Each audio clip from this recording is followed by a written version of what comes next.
അതുപോലെ ആ ഒരു ഇഷ്ടങ്ങളും ഒക്കെ നമ്മൾ പാലിക്കാൻ കഴിയുന്ന ഒരു സംസ്കാരം നോക്കി നടക്കും. അപ്പോൾ ഇവിടുത്തെ രീതിയാണെന്നുണ്ടെങ്കിൽ നമ്മൾ നമ്മുടെ ഗ്രാമത്തിൽ നമ്മുടെ കുടുംബത്തിലൊക്കെ തന്നെ വന്ന് ജനിക്കാനാണ് സാധ്യത. എന്താ നാള് എന്ന് ചോദിക്കും ചില കുട്ടികൾ ജനിക്കും. നാള് പറഞ്ഞുകൊണ്ട് പറയും, ഓ മുത്തശ്ശൻ തന്നെ വന്ന് ജനിച്ചോ പോലെ എന്ന് പറയും. അത് നമ്മൾ സമയം പറയുന്നൊരു സംഭവമുണ്ട്, അസുഖം വന്ന് മരിക്കരുത്, അസുഖം മാറിയിട്ടേ മരിക്കാവൂ.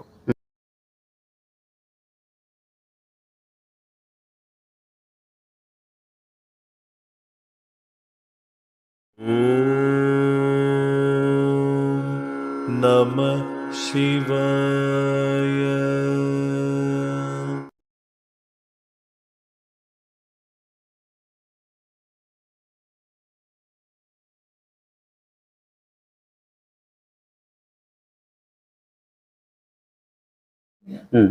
അപ്പോൾ അങ്ങനത്തെ സമയത്ത് പെട്ടെന്ന് അവർക്ക് ദേഷ്യം വരുമ്പോൾ അവർ നമ്മൾ തട്ടിത്തെറിപ്പിച്ചു എന്ന് വരും. നമ്മൾ ബലിയിടാൻ പോകുന്ന സമയത്ത് നമ്മൾ വണ്ടി മറിഞ്ഞു എന്ന് വരും. നമ്മൾ ഒന്നും പറ്റൊന്നുമില്ല. അത്രയും യാത്രകൾ ശ്രദ്ധിക്കുന്ന കാര്യമാണ്. നമുക്ക് അപകടം വരത്തില്ല. കാരണം അവരിങ്ങനെ മുടക്കിക്കൊണ്ടേയിരിക്കും. അതായത് തന്നെ ഞങ്ങൾ ഇനിയും പേടിപ്പിക്കാൻ ഉദ്ദേശിക്കുന്നത്, നീ നിർത്തോ അതോ തുടരോ നോക്കട്ടെ എന്നാണ്. അവിടെ ഒരു വെല്ലുവിളി മൂഡിലാണ്. നമ്മൾ എന്താണെന്ന് ശരി നമ്മൾ പരിഹരിക്കും, എന്ത് പ്രശ്നമെങ്കിലും പരിഹരിക്കുന്നതാണ് നമ്മൾ ഇറങ്ങി തിരിച്ചു വിചാരിക്കുക. അവർ കുറച്ചു നേരം മാറി നിന്ന് നോക്കും. അപ്പോൾ നമുക്ക് അനുകൂല ഭാഗത്തിലൊരു വരില്ല. അതായത് നമ്മൾ താമരപ്പൂ വാങ്ങാൻ ഇപ്പോൾ ഒരു 5 മിനിറ്റ് മുമ്പ് വരാറില്ലേ, താമര കഴിഞ്ഞു പറയും. ഈ രീതിയിൽ നമുക്കിങ്ങനെ അടുത്തെത്തി നമുക്ക് മനസ്സിലാവും. അപ്പോഴും ബസ്സിൽ ഒരു സീറ്റ്, ഒരാൾക്ക് ഒരു സീറ്റ് ഇല്ലാന്ന് വിചാരിക്കുക, നമ്മളായിരിക്കും. നമുക്കായിട്ടൊരു സീറ്റ് കിട്ടുന്നൊരു സമയം വരും. അതുവരെ നമ്മളിതിൽ തുടർന്നുകൊണ്ടേ ഇരുന്ന് കഴിഞ്ഞാൽ പിന്നെ നമ്മൾ കടയിൽ പോകുന്ന സമയത്ത് 5-6 ആൾക്കാരുണ്ടെങ്കിൽ നമ്മുടെ അടുത്ത് എന്താ വേണ്ടത് നമ്മുടെ ചോദിക്കുക ഒരാൾ. നമ്മൾ പറയുമ്പോൾ നമ്മുടെ കാര്യം തന്നിട്ട് നമ്മളതിനെ ഒഴിവാക്കി വിടുക. അങ്ങനെ നമുക്ക് പരിഗണന കിട്ടി തുടങ്ങും. അതാണ് അതിൻ്റെ ലക്ഷണം. അതായത് അവർ തെളിഞ്ഞു തുടങ്ങി അതിൻ്റെ ആദ്യത്തെ ലക്ഷണം. അങ്ങനെ പിന്നെ ഈ പറഞ്ഞ പോലെ ഇവർക്ക് വേണ്ട വിളക്ക് വയ്ക്കലും നേദ്യം വയ്ക്കലും പ്രായശ്ചിത്തം ചെയ്യുള്ളൂ. കാരണം വെച്ചാൽ ഞാൻ ചെയ്താലും എൻ്റെ മുൻ തലമുറ ചെയ്താലും ഒഴുക്കേണ്ടത് ഒഴുക്കി. എന്താണെങ്കിലും ആ ഭാവത്തിലേക്ക് ഇനി ഇത് തിരിച്ചു വരാൻ പോകുന്നില്ല. കാരണം അവർ ഉപയോഗിച്ച വാള്, അവർ വിളയാടിയ വാളൊക്കെയാണ് കൊണ്ടേ ഒഴുക്കി കളഞ്ഞിരിക്കുന്നത്. ആ ക്ഷേത്രത്തിൽ കൊടുത്തു എന്നൊക്കെ പറയുന്നത്. എന്തായാലും അതിലേക്ക് ഇനി വരില്ല. പക്ഷേ ആ ചൈതന്യം ആ ഭൂമിയിലുള്ളത് കൊണ്ട് നമ്മൾ പുതിയൊരു നല്ല പീഠം വെച്ചിട്ട് ഇരുത്തുക എന്നുള്ളതാണ്. അവിടെയാണ് അടുത്ത അബദ്ധം വരാൻ പോകുന്നത്. ഇത് ചെയ്യാൻ അറിയുന്ന ആരും തൽക്കാലം നമുക്ക് അറിയണ്ടാവില്ല. കാരണം നമ്മളൊരു വലിയൊരു ഗ്യാപ്പ് വന്നിട്ടുണ്ട് ഇത്തരം ക്രിയകളിൽ. അപ്പോൾ നമ്മൾ ഓടിപ്പോയി അമ്പലത്തിലെ ആളോട് പറയും. അവിടെ ഇതന്നെയാണ് അവസ്ഥ. ദക്ഷിണമായിട്ട് എന്തും ചെയ്യാൻ തയ്യാറായിട്ട് അവർ നിൽക്കുന്നത്. അവർ വന്നിട്ട് പീഠത്തിൽ ദേവി, അവർക്ക് അറിയുന്നത് മന്ത്രം കൊണ്ട് ബന്ധിച്ചിരുത്താൻ അറിയാം. അമ്പലത്തിൽ അതാണ്. അപ്പോൾ ഇവർ മന്ത്രം കൊണ്ട് ബന്ധിച്ച് ദേവി ഇരുത്തും. ഓക്കെ, അതൊക്കെ ആയിക്കോട്ടെ. പക്ഷെ ദേവിക്ക് ഇഷ്ടം തറവാട് മുഴുവൻ നടക്കാനാണ്. അത് പറ്റാത്ത രീതിയിൽ ഇരിക്കണതിൻ്റെ അനിഷ്ടം അവിടെ ഉണ്ട്. അപ്പോൾ കൃത്യസമയത്ത് വിളക്ക് വയ്ക്കില്ല, കൃത്യസമയത്ത് നേദ്യം കൊടുത്തില്ല എന്ന് പറഞ്ഞാൽ അതിൻ്റെ ദേഷ്യം വേറെ വരും. കാരണം വെച്ചാൽ ബന്ധിച്ചിട്ട് പിന്നെ എനിക്കിവിടെ വിശക്കുണ്ട് ഇറങ്ങി പോകാൻ പറ്റില്ല എന്നുള്ളൊരു തോന്നലോട് വരുമല്ലോ. അതിനേക്കാൾ അപകടം എന്ന് വെച്ചാൽ ഭുവനേശ്വര പൂജ ദിവസം ചിലപ്പോൾ ഈ പീഠം എടുത്തിട്ട് കഴുകാൻ കൊടുക്കും. നല്ലോണം ഉറച്ച് കഴുകി വൃത്തിയാക്കി തിരിച്ചു വയ്ക്കുമ്പോൾ തിരിഞ്ഞു പോയെന്ന് വിചാരിക്കുക. ഭുവനേശ്വരം അങ്ങോട്ട് തിരിഞ്ഞിട്ടിരിക്കണം, കെട്ടി വെച്ചിരിക്കണം. അതിൽ മന്ത്രം കൊണ്ട് അങ്ങോട്ട് തിരിഞ്ഞിരിക്കുന്ന സമയത്ത് നമ്മൾ പിന്നിൽ കൊണ്ടിട്ട് നേദ്യം വെച്ചിട്ട് അമ്മ എടുത്തോളൂ എന്ന് പറഞ്ഞിട്ട് ഒരു കാര്യമില്ല. അതിൻ്റെ ദേഷ്യം വേറെ വരും. അപ്പോൾ അതിൻ്റെ അനിഷ്ടങ്ങൾ വേറെ വരും. അപ്പോൾ ഈ ബ്രാഹ്മണർ ചെയ്യേണ്ട ക്രിയയല്ല വീട്ടിലെ ക്രിയകൾ. എൻ്റെ വീട്ടിലെ അമ്മ, എൻ്റെ കാരണവർ കൊണ്ടുവന്ന അമ്മ, എൻ്റെ കാരണവരുടെ ഇഷ്ടം, എൻ്റെ വീട്ടിലെ ഭക്ഷണ രീതി, ഇതെല്ലാം ചേർന്നൊരു ദേവതയാണ്. അവർക്ക് ഭക്ഷണം കൊടുക്കേണ്ടത് ഞാനാണ്. അത് എൻ്റെ സ്വഭാവം പോലെ. എൻ്റെ അച്ഛൻ്റെ അച്ഛനും പെട്ടെന്ന് ദേഷ്യം വന്നിട്ടുണ്ടായിരുന്നു, അതാണ് എൻ്റെ ദേഷ്യം എന്നതുപോലെ തന്നെയാണ് ഈ ദേവത. അപ്പോൾ ഇവർ പാലിച്ചു വന്ന ഭക്ഷണം, നിർമ്മാനന്ദ സ്വാമി തന്നെ ഒരിക്കൽ പറയുന്നുണ്ട്, രാജാവ് പെട്ടെന്നൊരു ദിവസം സാത്വിക ജീവിതം, ലളിത ജീവിതം നയിക്കാൻ തീരുമാനിച്ച് വെള്ളച്ചോറും കഞ്ഞിയും കുടിച്ച് ജീവിക്കാൻ തുടങ്ങിയാലും പാടത്ത് പണിക്കാരൻ ഒരു ദിവസം അമൃതയത്ത് കഴിക്കാൻ തീരുമാനിച്ചു, രണ്ടാളും മരിച്ചു പോകും. കാരണം ഇത് അവർക്ക് ശീലമില്ലാത്ത ഭക്ഷണ രീതിയാണ്. ഈ ഭക്ഷണം എടുക്കുന്ന ദേവത അവരുടെ ശരീരത്തിന് ഉള്ളിലുമില്ല. അതുകൊണ്ട് കുലധർമ്മം, കുലാചാരം, കുലദേവത ഇതെല്ലാം വളരെ പ്രധാനമാണ് സ്വസ്ഥതയ്ക്കും ആരോഗ്യത്തിനും. അതായത് ഞാനൊരു ആശാരിയാണെങ്കിൽ, ഞാനൊരു അധ്യാപകനായിട്ട് ജോലിക്ക് പോയിക്കൊണ്ടിരിക്കുകയാണെങ്കിൽ കൊല്ലത്തിൽ ഒരിക്കലെങ്കിലും ഉളിയെടുത്ത് ഞാൻ ഒരു മരത്തിൽ എന്തെങ്കിലും പണിയെടുത്തില്ലെങ്കിൽ എൻ്റെ ഉള്ളിൽ ദേവത കോപിക്കും. അത് എൻ്റെ കുലത്തൊഴിലാണ്. ആ തൊഴിലിന് വേണ്ടിയിട്ട് ആരോ ഉപാസിച്ച്, എൻ്റെ തൊഴിലിൽ പെർഫെക്ഷന് വേണ്ടിയിട്ട് എൻ്റെ കാരണവർ ഉപാസിച്ചു പോകുന്ന ദേവത എൻ്റെ ഉള്ളിൽ ഇരിക്കുകയാണ്. എനിക്കൊന്നും ചെയ്യാറില്ല, എനിക്ക് പഠിപ്പിക്കാറില്ല. ദേവതയുടെ ഭാവാതാണ്, എനിക്ക് പഠിപ്പിക്കാറില്ല. അതുകൊണ്ട് ഞാനെന്ത് ചെയ്യണം എന്നുള്ള ചോദ്യം കൊല്ലത്തിൽ ഒരിക്കലെങ്കിലും അവരെ തൃപ്തിപ്പെടുത്തിയില്ലെങ്കിൽ അത് തിരിച്ചടിക്കും. ജാതീയത അല്ല അത്. പറഞ്ഞു വരുമ്പോൾ അയ്യോ ഇതാ ജാതി പറയണമെന്ന് പറഞ്ഞിട്ട് മറ്റുള്ള ആ ജാതീയത അല്ല അത് നമ്മുടെ തൊഴിലിൻ്റെ ബലത്തിന് വേണ്ടിയിട്ട് പണ്ടുള്ളവർ നടത്തിയിട്ടുള്ള ഒരു ദേവതാ സങ്കല്പമാണ്. അപ്പം അതിന് എഴുത്തച്ഛനാണെങ്കിൽ എന്ത് പഠിക്ക് പോലും കുറച്ച് നേരങ്ങളിൽ അവൻ്റെ അറിവ് പഠിപ്പിക്കാൻ ഉപയോഗിക്കണം. കാരണം അവൻ്റെ വാഗ്ദേവത അവൻ പഠിപ്പിക്കാൻ വേണ്ടിയിട്ടാണ് അവൻ്റെ കൂടെ നിൽക്കുന്നത്. ഇതാണ് കുലാചാരങ്ങൾ പാലിക്കുന്നതിൻ്റെ പിന്നിലെ ശാസ്ത്രീയത എനിക്ക് മനസ്സിലായിട്ടുള്ളത്. അപ്പൊ ഇതന്നെയല്ലേ നമ്മൾ ഈ ഗീതയിൽ പറയുന്നത് ക്ഷേത്രേ ഗുരുധർമ്മം എന്ന് നമുക്കങ്ങനെ പറയാമല്ലോ. ധർമ്മക്ഷേത്ര കുരുക്ഷേത്ര എന്നുള്ളത് നമ്മൾ മാറ്റിയിടുമ്പോഴത്തേക്ക് ക്ഷേത്രേ ഗുരുധർമ്മം എന്ന് പറഞ്ഞു. അപ്പോൾ നമ്മൾ ജനിക്കുന്ന ആ കുലത്തിന്റെ ധർമ്മം നമ്മൾ ഓരോരുത്തരും നിർവഹിക്കണം. അപ്പോൾ അതാണ് ഒരു വ്യാധഗീതയിലും പറയുന്നതാണ്, ഓരോരുത്തർ അവരവരുടേതായ ധർമ്മം നിർവഹിക്കുക. അതിൽ യുദ്ധ ഭൂമി ഏതാണെന്നും ശരീരം എന്താണെന്നും കൃത്യമായിട്ട് പറയുന്നുണ്ട് അവിടെ. അതെ അതെ. അപ്പുറത്ത് യുദ്ധം നടക്കുന്ന സമയത്ത് ഇതേ സാധനത്തിന്റെ തന്നെ നമ്മുടെ പിണ്ടാണ്ടത്ത് നടക്കുന്നതായിട്ടും പറയുന്നുണ്ട്. അതെ അതെ. അപ്പോൾ നമ്മളിപ്പോ പൊടിയിലൂടെ ദേവത നടക്കുന്നു എന്ന് പറയുമ്പോൾ, സ്വതന്ത്രമായ ആനന്ദത്തോടുകൂടി നടക്കുന്നു എന്ന് പറയുമ്പോൾ, അതേ അതായത് നമ്മുടെ ശരീരത്തിനോട് സ്വതന്ത്രമായ ആനന്ദത്തോട് നടന്നാലാണ് ഈ ആരോഗ്യം ഉണ്ടാവുള്ളൂ. രണ്ടും തമ്മിൽ ഒന്ന് തന്നെയാണ് പറയുന്നത്. അപ്പൊ യഥാർത്ഥത്തില് കുലധർമ്മം അതുപോലെ അനുഷ്ഠിക്കുക എന്നുള്ളതാണ് ഓരോ വ്യക്തിയുടെയും. കുലധർമ്മം അനുഷ്ഠിക്കുക എന്നുള്ളതാണ്, വേണമെന്നല്ല പറഞ്ഞത്.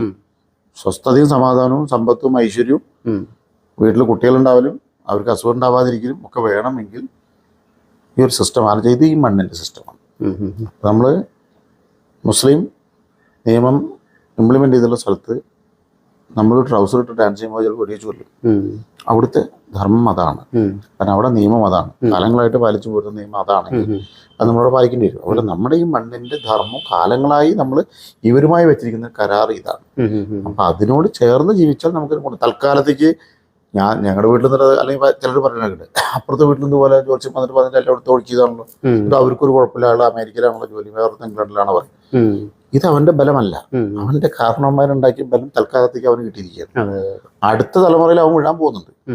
ഒരു ബലവും ട്രാൻസ്ഫർ ചെയ്യാനില്ല ഇനി. എന്നുവെച്ചാൽ അവൻ ഇതൊക്കെ മറന്ന് സുഖമായി ജീവിച്ചു പോയി. ഇനി വരുന്ന മക്കളുടെ മക്കളോ അനുഭവിക്കുമ്പോൾ നമ്മൾക്ക് കിട്ടിയതുപോലെ മുൻ തലമുറയിൽ നിന്ന് ഒരു വഴി കാണിക്കാനോ ഒരു ബലം പകരാനോ നമ്മുടെ കയ്യിലില്ല. കാരണം നമ്മളിതിനെ പുച്ഛിച്ച് മുഴുവനായിട്ടും അവസാനിപ്പിച്ചാണ്. അപ്പോൾ എന്തുകൊണ്ട് അവനത് വരുന്നില്ല എന്ന് വെച്ചാൽ അവന്റെ കാരണവന്മാർ ഈ കാരണവന്മാരെയൊക്കെ ക്യാമന്മാരായിരുന്നു നമ്മൾ മനസ്സിലാക്കണം. അതുകൊണ്ടാണ് അവർക്ക് അമ്പലം. നമ്മൾ തന്നെ ഈ പുനർജന്മങ്ങളിൽ വിശ്വസിക്കുന്നല്ലാതെ സത്യമാണ്. അപ്പോൾ പുനർജന്മങ്ങളിൽ എടുത്ത് പോകുമ്പോഴത്തേക്ക് ഇപ്പം ഞാൻ ജനിച്ചൊരു കുലത്തിലായിരിക്കില്ല ഞാൻ കഴിഞ്ഞ ജന്മത്തിലുണ്ടായിരുന്നത്, അല്ലെങ്കിൽ അടുത്ത ജന്മം മറ്റൊരു കുലത്തിലായിരിക്കും. അപ്പോൾ എനിക്ക് ഈ വരുന്ന കുലദേവതകൾ എന്ന് പറയുന്നതിൽ വ്യത്യാസങ്ങൾ ഉണ്ടാവില്ലേ? ഒരു ബീജം തൻ്റെ സംസ്കാരത്തിന് യോജിച്ച രീതിയിൽ മുമ്പത്തെ കർമ്മങ്ങൾ പൂർത്തിയാക്കാൻ വേണ്ടിയിട്ട് വന്ന് ജനിക്കാനുള്ള സാധ്യതയാണ് കൂടുതൽ. ഇപ്പം ഞാനൊരു ഫുട്ബോൾ കളിക്കാരനാണെങ്കിൽ ഇന്ത്യയിൽ അതിനുള്ള യാതൊരു സാഹചര്യം ഇല്ലെങ്കിൽ ഒരുപക്ഷെ ഞാൻ ബ്രസീലിലും അർജന്റീനയിലൊക്കെ പോയി ജനിച്ചു എന്ന് വരാം. പക്ഷെ എൻ്റെ ഫുട്ബോൾ ഞാൻ കളയില്ല. അതുപോലെ ആ ഒരു ഇഷ്ടങ്ങളും ഒക്കെ നമ്മൾ പാലിക്കാൻ കഴിയുന്നൊരു സംസ്കാരം നോക്കി നടക്കും. അപ്പോൾ ഇവിടുത്തെ രീതിയാണെന്നുണ്ടെങ്കിൽ നമ്മൾ നമ്മുടെ ഗ്രാമത്തിൽ നമ്മുടെ കുടുംബത്തിലൊക്കെ തന്നെ വന്ന് ജനിക്കാനാണ് സാധ്യത. അത് പണ്ടുള്ളവർ പറഞ്ഞു കേട്ടിട്ടുണ്ട്, എന്താ നാള് എന്ന് ചോദിക്കും ചില കുട്ടികൾ ജനിക്കുമ്പോൾ. നാള് പറഞ്ഞുകൊണ്ട് പറയും, ഓ മുത്തശ്ശൻ തന്നെ വന്ന് ജനിച്ചോ പോലെ എന്ന് പറയും. കൃത്യമായിട്ട് ആ നാളോട് റിപ്പീറ്റ് ചെയ്യുന്നതായിട്ട് പറയുന്നു കേട്ടിട്ടുണ്ട്. ഞാൻ അതിന്റെ പിന്നാലെ അങ്ങനെ പഠിക്കാൻ പോയിട്ടില്ല, അങ്ങനെ പറഞ്ഞു കേട്ടിട്ടുണ്ട്. ആ സ്വഭാവം വരെ ഉണ്ടാവുന്നതാണ് പറയുന്നത്. അത് നിർമ്മലാനന്ദ സ്വാമി പറയുന്നൊരു സംഭവമുണ്ട്, അസുഖം വന്ന് മരിക്കരുത്, അസുഖം മാറിയിട്ടേ മരിക്കാവൂ. നിങ്ങൾ 100 വയസ്സ് 90 വയസ്സാണെങ്കിൽ ശരി, നമുക്ക് പെട്ടെന്ന് കേൾക്കും അസുഖം വന്നിട്ട് മരിക്കില്ലേ എന്ന് വെച്ചാൽ നമ്മൾ ഒരു ജനറലൈസ് ചെയ്താണ്. അസുഖം വന്നിട്ടല്ല മരിക്കേണ്ടത്, പ്രായമായി മരിക്കാറാകുമ്പോഴാണ് മരിക്കേണ്ടത്. അല്ലാണ്ട് നെഞ്ചുവേദന എടുത്തും മേരുമുളം പൊട്ടി കളിഞ്ഞും ശ്വാസം കിട്ടാണ്ട് ഊർജ്ജം മരിച്ച് ഇങ്ങനെ കിടന്ന് മരിച്ചാൽ ഇതിന്റെ തുടർച്ചയാണ് അടുത്ത ജീവിതം. അപ്പോൾ ഈ അവസ്ഥയിൽ അടുത്ത വണ്ടിയിൽ ഓടിക്കയറുമ്പോൾ ഈ ഊർജ്ജം മരിച്ചുകൊണ്ടായിരിക്കും. അപ്പോൾ വന്ന് ജനിക്കുന്ന കുട്ടിക്ക് ആസ്മ ഉണ്ടാവും അർത്ഥം. കാരണം ഇത് വീണ്ടും വന്ന് ജനിക്കല്ലോ. അപ്പോൾ ഈ വലിവുമായിട്ടാണ് ഇവിടെ വന്ന് ജനിക്കുക. അപ്പോൾ അതിനെ അച്ഛനെയോ അമ്മയോ മുത്തശ്ശനെയോ കൃത്യമായി ചികിത്സിക്കാതിരുന്ന ഒരാളുടെ പേരക്കുട്ടിയായിട്ട് തന്നെ ഇത് വന്ന് ജനിച്ചിട്ട് ഈ ആസ്മയ്ക്ക് ഇയാൾ നടക്കേണ്ടി വരും ഒരുപാട് ചികിത്സയായിട്ട്. അത് വിട്ടുപോകുന്നു. ഞാൻ ചോദിക്കുന്ന കേരളത്തിൽ മൊത്തം എത്ര കുലങ്ങളുണ്ടെന്ന് ഡിഫൈൻ ആയിട്ടുണ്ടോ? ഞാൻ അത്ര ഒരു ഗവേഷണത്തിക്കൊന്നും പോയിട്ടില്ല. എൻ്റെ അനുഭവത്തിൽ നിന്ന് എനിക്ക് കിട്ടിയതും ശരിയാണെന്ന് എനിക്ക് പൂർണ്ണ ബോധ്യമായിട്ടുള്ള കാര്യം ലളിതമായിട്ട് പറയാമെന്ന് മാത്രമേ ഉള്ളൂ. ഞാൻ ഈ നിങ്ങൾ പറയുന്ന ഭഗവത്ഗീത പോലും ഞാൻ വിശദമായിട്ട് പഠിച്ചിട്ടൊന്നുമില്ല, ഒന്ന് ഓടിച്ച് നോക്കിയിട്ടുള്ളതാണ്. തന്ത്രം അറിയാം. ഇങ്ങനെ ഒരു ചോദ്യം വരാം, കാരണം വെച്ചാൽ നമ്മൾ ഈ പല കുലങ്ങളിൽ ജനിക്കും എന്ന് പറയുമ്പോൾ, അപ്പോൾ ആ കാരണം ചില ആളുകളെ കുറിച്ച് നമ്മൾ പഠിക്കുമ്പോഴത്തേക്ക് ഒരിക്കൽ ചണ്ടാല കുലത്തിലായിരുന്നു ജനിച്ചത്, പക്ഷെ അദ്ദേഹത്തിന്റെ കർമ്മ ശ്രേഷ്ഠത കൊണ്ട് അദ്ദേഹം അടുത്ത ജന്മം നമ്മൾ പറയുന്ന സോക്കോൾഡ് ഉന്നത കുലത്തിൽ ജനിച്ചു എന്നൊക്കെ പറയുന്ന ഒരു രീതി വായിച്ചിട്ടുണ്ട്. അപ്പോൾ അങ്ങനെയാണെങ്കിൽ ഓരോ കുലത്തിനും അതിൻ്റെതായ ഒരു അനുഷ്ഠാന ദേവതയും അവരുടേതായ ഒരു കുല ദേവതയും ധർമ്മവും വരുമ്പോൾ ഈ ഒരു വേരിയേഷൻ അവിടെ വരില്ല എന്നുള്ളതാണ് ഞാൻ ചോദിക്കുന്നത്. എനിക്കിപ്പോൾ അതിനോട് ഉത്തരം പറയാൻ ഇപ്പോൾ നമ്മുടെയൊക്കെ ഗുരുവായിട്ടുള്ള കേരളത്തിലെ ഒരു നല്ലൊരു ശതമാനം ആൾക്കാരും ഗുരുവായിട്ടുള്ള നിർമ്മലാനന്ദ സ്വാമി പറഞ്ഞ കുറച്ച് ഉദാഹരണങ്ങൾ എടുത്താൽ ചിലപ്പോൾ അതിന് ഉത്തരവാകുമായിരിക്കാം. അതായത് കൊശവൻ അല്ലെങ്കിൽ കുമ്പാരൻ എന്ന് പറയുന്ന ഒരു വിഭാഗം മണ്ണ് കുഴച്ചുകൊണ്ടിരിക്കുക, ചവിട്ടി കുഴച്ചുകൊണ്ടിരിക്കുക. അതിന് മുകളിൽ കയറി ചവിട്ടുന്ന സമയത്ത് അതിൻ്റെ ഉള്ളിൽ ഒരു കുപ്പിച്ചിലുണ്ട്. ഇവനറിയില്ല. ഇവൻ ചവിട്ടുമ്പോൾ ഈ കുപ്പിച്ചിൽ ഇങ്ങനെ ഒരുപാട് ചവിട്ട് കൊള്ളുമ്പോഴേക്കും അപ്പോൾ അതൊക്കെ ചെരിഞ്ഞിട്ട് അഡ്ജസ്റ്റ് ചെയ്ത് കൊടുക്കും, അവൻ്റെ കാല് കൊള്ളാൻ പാടില്ല. കാരണം മണ്ണിന്റെ ദേവത അവൻ്റെ ഉള്ളിലും ഉണ്ട്, അവനൊന്ന് തൊട്ട് നിറയിൽ വെച്ചിട്ടാണ് ഇതിൽ കയറിയിരിക്കുന്നത്. ഇയാൾ എന്നിട്ട് ഞാൻ കുറച്ച് വെള്ളം കുടിച്ചിട്ട് വരട്ടെ എന്ന് പറയുമ്പോഴാണ് ഈ യൂട്യൂബിലെ ആൾക്കാരൊക്കെ വന്നിട്ട് അല്ലെങ്കിൽ വ്ളോഗേഴ്സ് വന്നിട്ട് അവിടെ വന്ന് നിൽക്കുന്നുണ്ടാവും. അപ്പോൾ ഒരു പെൺകുട്ടി ഒരു ആൺകുട്ടി ഉണ്ടാവും. ഞാനൊന്ന് ചവിട്ടി നോക്കട്ടെ, ഇതേക്ക് ആ ചവിട്ടി ഞാൻ ഷൂട്ട് ചെയ്യാന്നൊക്കെ പറഞ്ഞ് ഇവർ കയറുമ്പോൾ ഇങ്ങനെ കിടന്ന ചില്ല് ഇങ്ങനെ വരും, കാല് പൊളയും. കാരണം ഇവന്റെ ദേവതയല്ല അത്. മാത്രമല്ല പെർമിഷൻ ഇല്ലാണ്ടാണ് കയറിയിരിക്കുന്നത്. ഒന്ന് തൊട്ട് നിറയിൽ വെച്ചിട്ടില്ല. ഒന്ന് തൊട്ട് നിറയിൽ വെച്ചാൽ ആ ദേവത അവനെ കാക്കും. ഒന്ന് രണ്ട് അദ്ദേഹത്തിനോട് ചോദിച്ചത് ഞാൻ ഇതിലൊന്ന് ചവിട്ടിക്കോട്ടെ, ആ ചവിട്ടിക്കോളും. പണ്ട് ആചാര്യമാർ ഉള്ളി എടുത്തിട്ട് നമ്മൾ എടുക്കുമ്പോൾ ഉള്ളിയുടെ മോർച്ച പോകാൻ തുറണ്ടാന്ന് പറയും. ഉള്ളിയുടെ മോർച്ച പോലും അല്ല അവിടെ. കാരണം ആ ദേവത നമുക്ക് ഇണങ്ങില്ല. അതുകൊണ്ട് വെറുതെ കൈ മുറിയുന്നതാണ്. അപ്പൊ നിങ്ങളുടെ കയ്യിലൊരു ഓർമ്മയുണ്ട്, നിങ്ങൾ കളരിപ്പയറ്റ് അറിയുന്നതാണ്, ഞാനും കളരിപ്പയറ്റ് അറിയുന്നതാണ്. പക്ഷെ ഞാൻ നിങ്ങളുടെ ഓർമ്മ എടുത്ത് വീശിയ ചിലപ്പോൾ അതേ ഓർമ്മ കൊണ്ട് എനിക്ക് മുറിയും. നിങ്ങൾ തന്നു എന്ന് വിചാരിക്കും, ഇതാ ദേവത അടക്കമാണ് നിങ്ങൾ തരുന്നത്, പ്രസാദഭാവത്താണ്. അപ്പൊ ആ ദേവത എനിക്കും അനുകൂലമായിട്ട് വരും. അപ്പൊ എപ്പോഴും മരത്തിൽ കയറുന്നതിന് തൊട്ടുമ്പോ മരത്തിലൊരു ദേവതയുണ്ട്, അതിനെ തൊട്ട് അറിയിൽ വെച്ച് ചവിട്ടുകയാണ് സങ്കല്പത്തിൽ കയറുന്നത്. വണ്ടിയിൽ കയറുന്നത് വണ്ടി എല്ലാവരും അങ്ങനെ ചെയ്യുന്നതാണ്. ഒരാൾ ചവിട്ടിയാലും നമ്മളൊന്ന് പ്രാണനെയാണ് ചവിട്ടിക്കുന്നത്. ബോധപൂർവ്വമല്ല, അറിയാതെ കൊണ്ടതാണ്. അപമാനിക്കാത്ത ഒരു ഉദ്ദേശം ഉണ്ടാകും, അല്ലെങ്കിൽ അകത്തുള്ള ആൾക്ക് എന്താ തോന്നുന്നു പറയാം.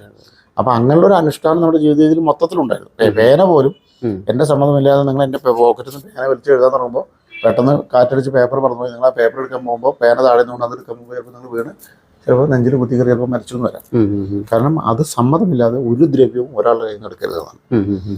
അപ്പോൾ കടം വാങ്ങാം, കക്കരുത്. കട്ട് കഴിഞ്ഞാൽ ദേവത കോപിച്ചിട്ടാണ് കൂടെ വരുന്നത്. ഇപ്പോൾ അലക്സാണ്ടർ ജേക്കബ് പറയുന്ന മൃദംഗ ശൈലേശ്വരിയിലത്തെ കഥ അതാണ്. കാരണം മോഷിച്ചു കൊണ്ടുപോകുന്ന സമയത്ത് സമ്മതമില്ലാണ്ടേ പോയിരിക്കുന്നത്.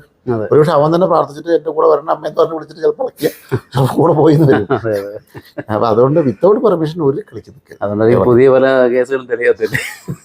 അതെ, അവരതിന്റെ തന്ത്രമണി പഠിക്കും. അതിന് ശാസ്ത്രം, ചോരശാസ്ത്രം എന്ന് പറഞ്ഞ ശാസ്ത്രം തന്നെ. അപ്പൊ അങ്ങനെ ഭഗവാനൊന്നും ചെയ്യാൻ പറ്റില്ല. അതിപ്പോ മാമാങ്കത്തിൽ തന്നെ സാമൂതിരി തിരുമാന്താംകുന്നിൽ അമ്മ വിളിച്ചിട്ടില്ലേ. അതായത് എന്താ ഞങ്ങൾ എന്നും ഇങ്ങനെ തോൽക്കണമെന്ന് ചോദിച്ചപ്പോൾ മങ്ങാട്ടച്ചൻ പറഞ്ഞത് എന്താ ഇങ്ങനെ എന്നും തോൽക്കുന്നത്. കാരണം വെച്ചാൽ ശക്തിയിൽ നമ്മളാണ് കൂടുതൽ, സൈനിക ബലത്തിൽ നമ്മളാണ് കൂടുതൽ, വീര്യത്തിൽ നമ്മളാണ് കൂടുതൽ. പക്ഷെ എന്നിട്ട് നമ്മളെന്താ തോൽക്കണം മങ്ങാട്ടച്ച ചോദിച്ചു. മങ്ങാട്ടച്ചൻ ഗുരുവായൂരപ്പൻ്റെ ഭക്തനൊക്കെ ആണല്ലോ. അത് അടുത്ത യുദ്ധത്തിൽ കാണിച്ചു തരാണ്. 11 വർഷമാണ് തിരുനാവായ യുദ്ധങ്ങൾ നടന്നിരിക്കുന്നത്. അടുത്ത യുദ്ധത്തിൽ കാണിച്ചു തരാണ്. അപ്പോൾ അദ്ദേഹം ഭയങ്കര കൗതുകത്തിൽ ചോദിച്ചു, അടുത്തവണ നമ്മൾ ജയിക്കില്ലേ? അപ്പോൾ ഒന്ന് ചോദിച്ചു, ഇല്ല അടുത്തവണ നമ്മൾ തോൽക്കും. പക്ഷെ കാരണം ഞാൻ കാണിച്ചു തരാറ് 10ാമത്തെ യുദ്ധത്തിലാണ് പറഞ്ഞത്. അടുത്തവണ യുദ്ധം പറഞ്ഞപ്പോൾ അതുപോലെ സാമൂതിരി തോറ്റുകൊണ്ടിരിക്കുന്ന നേരത്ത് ചോദിച്ചു, മങ്ങാട്ടച്ചൻ എന്താ കാണിച്ചു തരാന്ന് പറഞ്ഞു. വളരെ ദയനീയമായിട്ട് പറഞ്ഞു, എന്നെ ഇന്ന് തൊട്ടു നോക്കാൻ പറഞ്ഞു. തൊട്ട് നോക്കിയപ്പോൾ അപ്പുറത്ത് യുദ്ധം ചെയ്യുന്ന തിരുമാന്താംകുന്നിൽ അമ്മയാണ്. ചോദിച്ചാൽ അങ്ങേക്ക് തോന്നുന്നുണ്ടോ അമ്മയോട് യുദ്ധം ചെയ്ത് ജയിക്കണം തോന്നുന്നുണ്ടോ ചോദിച്ചു. ഇല്ല, പക്ഷെ എനിക്ക് ജയിക്കണം, അതിനെന്താ വഴിയെന്ന് ചോദിച്ചു. പറഞ്ഞു അമ്മ എന്നെ പിടിക്കാമല്ലോ, അത് വേറെ വഴിയൊന്നുമില്ല. അങ്ങനെ അദ്ദേഹം വേഷം മാറി തിരുമാന്താംകുന്നിൽ ഉപാസനയിരുന്ന് അമ്മയെ പ്രത്യക്ഷപ്പെടുത്തിയിട്ട് പറഞ്ഞത് സാന്നിധ്യം ചെയ്യണം എൻ്റെ നാട്ടിൽ നിന്ന്. അമ്മയാണ് ഉപാസനാണ് വിളിക്കുന്നത്, അമ്മയ്ക്ക് ഉപകരിക്കാൻ പറ്റില്ല. അമ്മ വള എടുത്തിട്ട് ഇറങ്ങും. ആ വള ഒരാഴ്ച കിടന്ന് കറങ്ങി, അതാണ് ആഴ്ചവട്ടം എന്ന് പറയുന്നത്. ആ വള പോയി വീണ സ്ഥലമാണ് വളയനാട്. തിരുമാന്താംകുന്നിൽ അമ്മ തന്നെയാണ് വളയനാട് ഇരിക്കുന്നത്. ഇപ്പൊ എന്താണ്, അപ്പുറത്തും തിരുമാന്താംകുന്നിൽ അമ്മ യുദ്ധമുണ്ട്, ഇപ്പുറത്തും തിരുമാന്താംകുന്നിൽ അമ്മ യുദ്ധമുണ്ട്. അപ്പൊ ഇനി ആൾബലം എവിടെയാണോ, വീര്യം എവിടെയാണോ അവിടെ ജയിക്കും. അതിൽ സൗന്ദര്യം ജയിച്ചു, 12ാമത്തെ വർഷം ജയിച്ചു, ലോകനാഥിരി ഔട്ടായി. അപ്പൊ ദേവത വിളിച്ചാൽ വരും, നമ്മളെങ്ങനെ വിളിക്കുന്നു എന്നനുസരിച്ചാണ്.